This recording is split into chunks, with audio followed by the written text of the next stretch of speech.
It's a 3 litre TDI V6 S-Line Plus. It's Tiptronic, 2014 on a 14 plate, one owner from new, great condition and full service history. It's done 58,775 miles. Fuel economy, urban 32.8 miles per gallon, extra urban 42.2 miles per gallon, and combined is 38.2 miles per gallon. Has a top speed of 135 miles per hour out of a 6-cylinder 242 brake horsepower 24 valve engine. So we've got the proper key there with a blade and a nice little place to put it on the dashboard, look, so it doesn't slide around on your gear tunnel or lose it in your pocket. So that's a great idea from Audi, a key with a blade on. I like it. So that's it, foot on the brake, turn the ignition, and away we go. I'll just turn the fan down and the music, although great sound system. Right, so we'll turn this down a little bit, just turn that down to 1, although I do need to keep it fairly cool in here. Rear parking sensors, here we go. Service history, 14th of the 3rd 2016 at 12,891 miles, Jack Barclay Audi. 28th of the 2nd 2017 at 18,304 miles, Jack Barclay Audi. 1st of the 3rd 2018, 24,347 miles, Jack Barclay Audi. 17th of the 1st 2019 at 30,812 miles, Jack Barclay Audi. 29th of the 1st 2020 at 37,224 miles, Jack Barclay Audi. 3rd of the 2nd 2021 at 41,625 miles, Jack Barclay Audi. 20th of the 1st 2022 at 46,770 miles, Alpine Motorworks.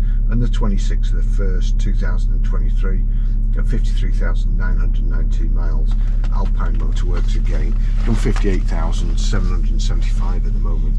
So let's get going, get some air circulating through the car so my cameras don't overheat. I've already had a nightmare with them this morning.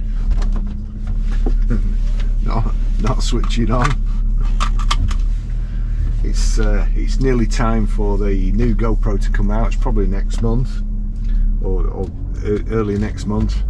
So what we're on now, GoPro 11s, so it'll be the GoPro 12. Let's just hope they manage to get them to stop overheating and switching on and syncing and working properly. They've had 11 goes at it so far and not managed it. So big Audi Q7.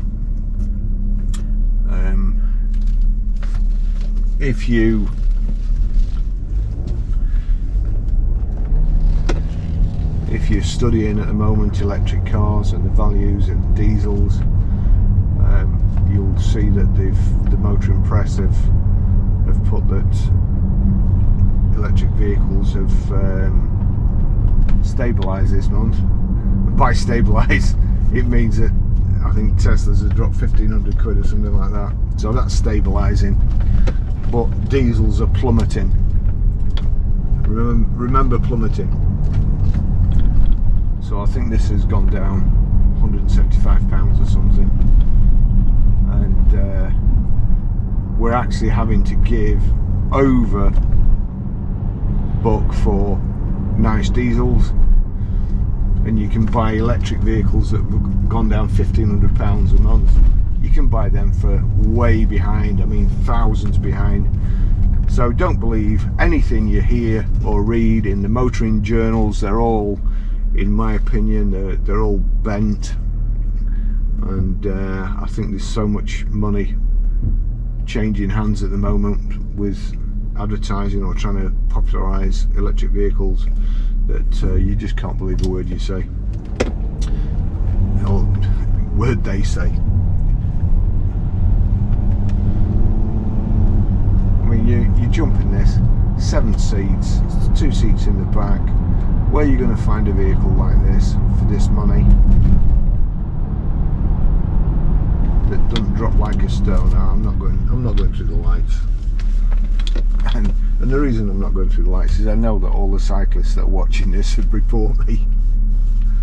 So, right, so here we go. We've got, there you go, height and reach adjustable, multifunction steering wheel. We've got cruise just here, electric windows here, that's door mirrors, power folding door mirrors, and that beautiful 3-litre engine. And when you get to a stage where you're nearly out of fuel, instead of having to go and find somewhere and then sit there for a couple of hours while it charges up, you just go to this thing called a fuel station. You put a diesel pump in a hole in the back here, fill it up, and you're good for another 300 or 400 miles. I don't know why they haven't thought of it before.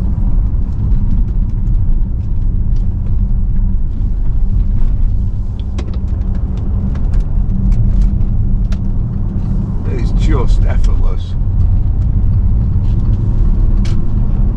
When you think how much it weighs,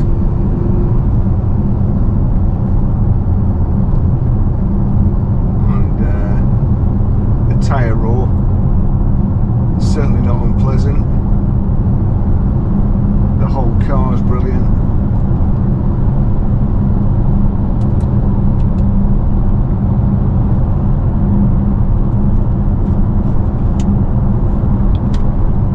Trying to make sure I'm not speeding.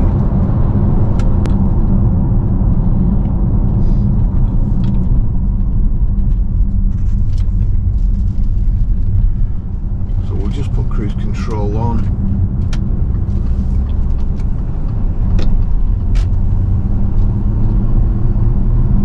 Go, just get up to 60 in no time, click the ending, that's cruise control on. I can decrease the speed clicking down or increase it clicking up. We've got paddle shift on the steering wheel, just change down like so.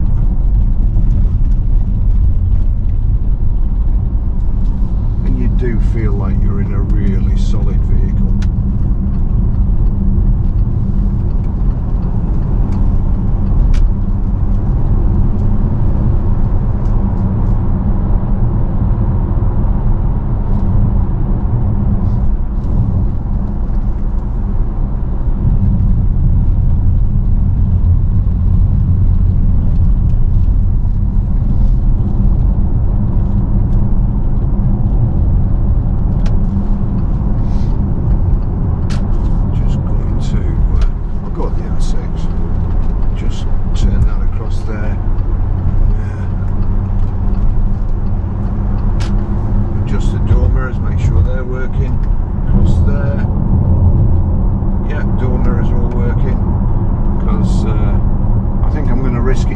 Roundabout today, and of course not only do you need all your wits about you, but you need your mirrors.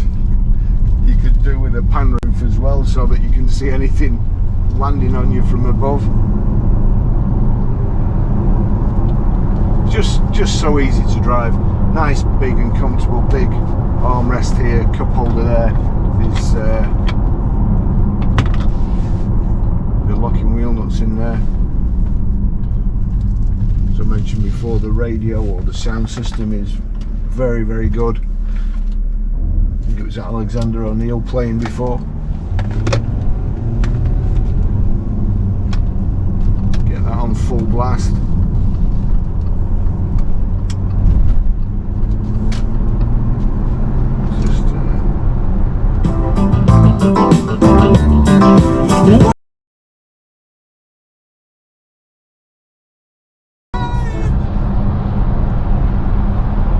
Do you know what?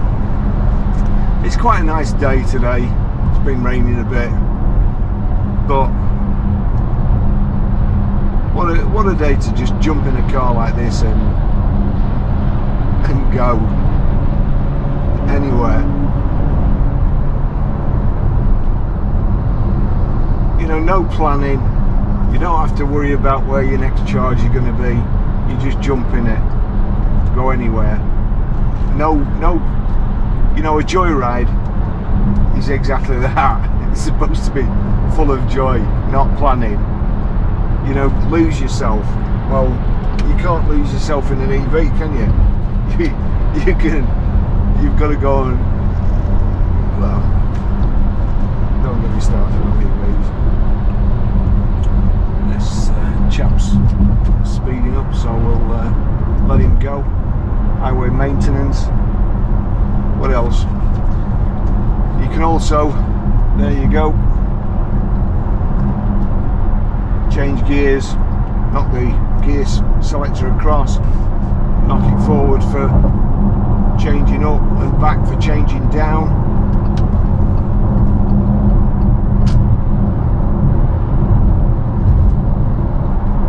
Just feels solid. Here's your mode switch, so you can swap over. You can swap the source of the audio, Bluetooth and radio and so on. Here you can knock the track, although from where I sit I can't really see it. Just going to move over, there you go. So I can, there you go, I can just knock that over, goes to the next one.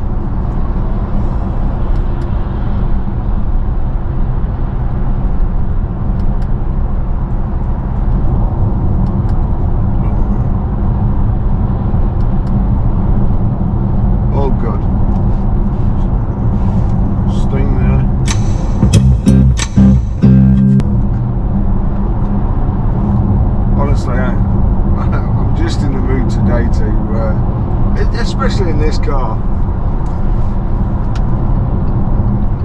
to just carry on to the Lake District, go up the Drunken Duck for my lunch. Camera switched off already. Overheated. Another electric battery, lithium battery, overheated. Switched it off. What, 10 minutes? 10 minutes. Honestly, Mr. GoPro, if you're watching, put a diesel engine in them.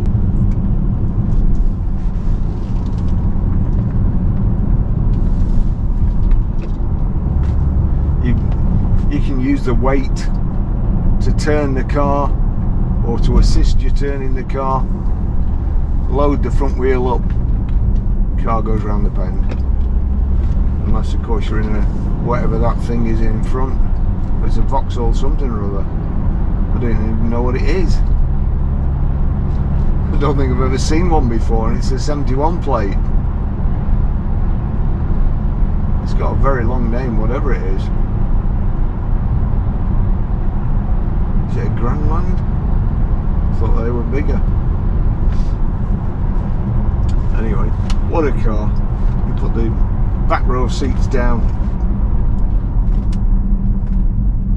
Folks, we're going to have an accident here if we're not careful with this lad. Driving too fast. What a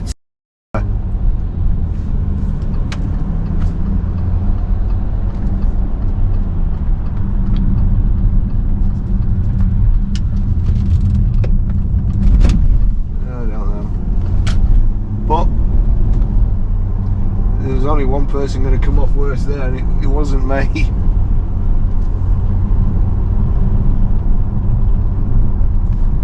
Oh, unless I hit this bloke. Just got his shovel at head height. Thank you. I suppose that's the only instance where you'd have been better off in a sports car. Well, we've got the roof bar carrier system, rear privacy glass, middle row of seats slide forward so you can get in the back easier. Nice car. Aircon here, heated seats, right hand side you have your volume control for your radio. I mean, it really handles well. Steering's great.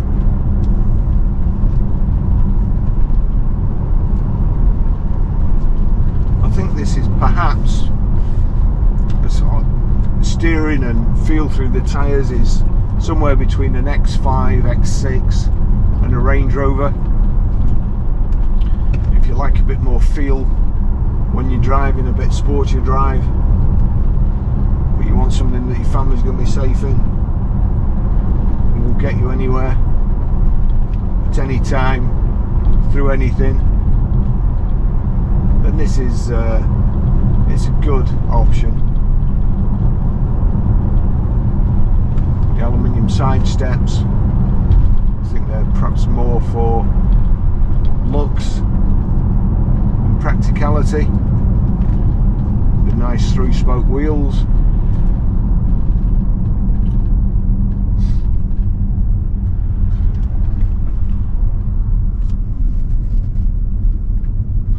Not falling into this trap. All we need to do is overtake this guy, give him a yard, and then run into the guy who had his big bucket up at head height on a country lane. Overheated it again after about a minute.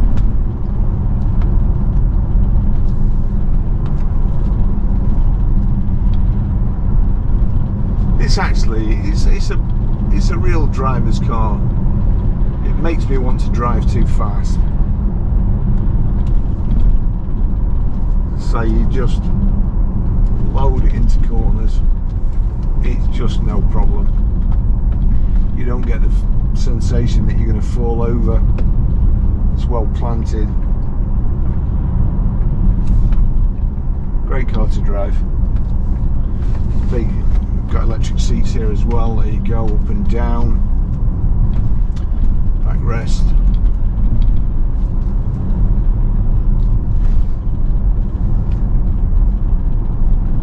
Just nice.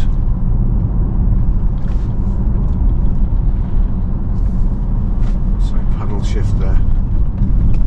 Nice thick padded steering wheel.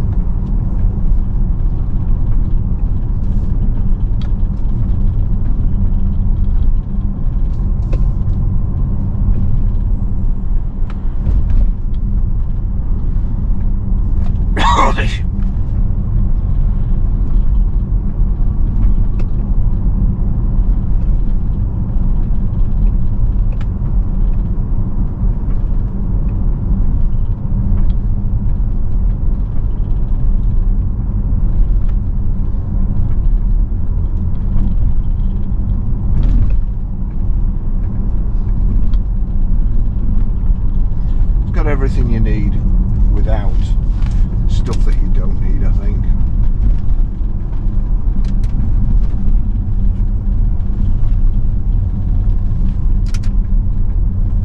There you go, sat nav.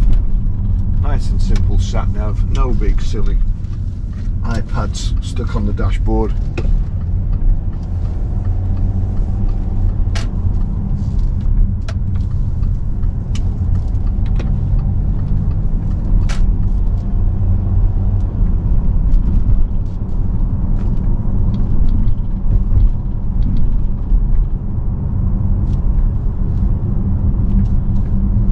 Soaks the bumps up.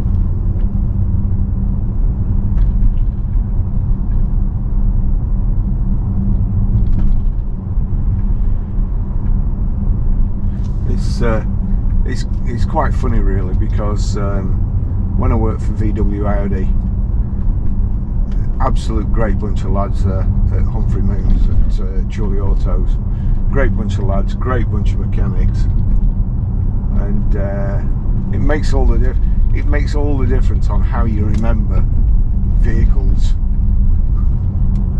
When I worked for BMW,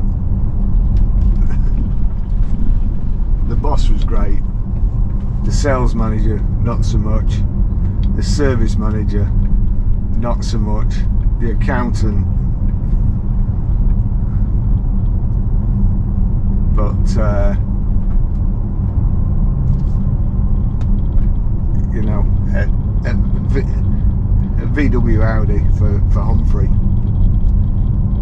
I think back, and I told this story before, but I was so busy.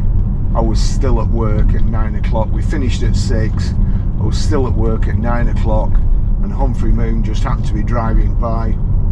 Humphrey Moon owned Moon's Toyota and Chorley Autos. What did he do? Stopped, rolled his sleeves up, helped me, and me and him were dealing customers.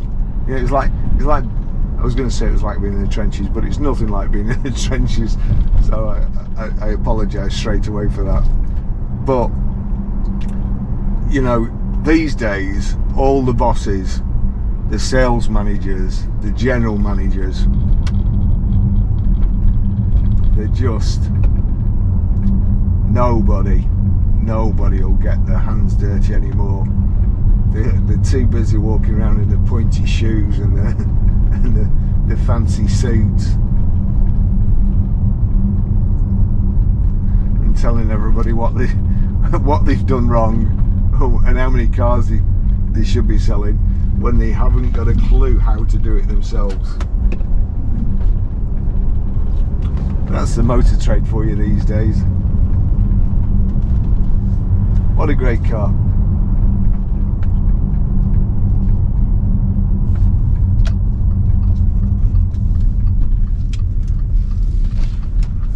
Young lady just here to pick this nice bright Audi A1 up. Not even had time to video it.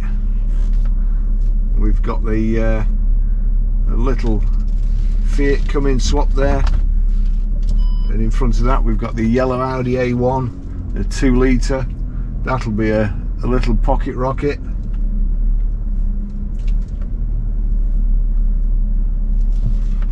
There we go, we're back. Thanks for watching. I'll see you in the next video. Ta-da.